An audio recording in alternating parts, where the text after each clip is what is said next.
Goud 26 years experience ఉంది నాకు. నేను 102 ఎకరాల శ్రీగంధం వనాన్ని నేను అమరావతికి దగ్గరలో దీన్ని చేయటం జరిగింది. సో నా విజన్ ఏంటి అంటే చిన్నారుల భవిష్యత్తుకి రాబోయే 10 to 15 yearsలో సంపాదించుకుని రేర్ ట్రీ ఎందుకు మాట్లాడుతున్నానంటే ఈ భూమి మీద 195 దేశాలు ఉంటాయి.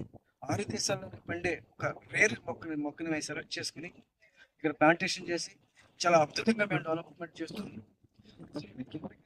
నచ్చినట్లయితే సబ్స్క్రైబ్ చేయండి. అలాగే ఈ వెంచర్ని చూడాలనంటే కింద మీకు స్క్రోల్ అవుతున్న కాంటాక్ట్ నెంబర్ కాంటాక్ట్ అయ్యి ఒకసారి మీ వెంచర్ చూసినట్లయితే మీ పిల్లల బంగారు భవిష్యత్తుకి ఇది కాబోయే రోజుల్లో కోట్ల రూపాయలని ఇచ్చేదిగా అవుతుందని చాలా ధైర్యంగా చెప్పగలుగుతా. Thank you.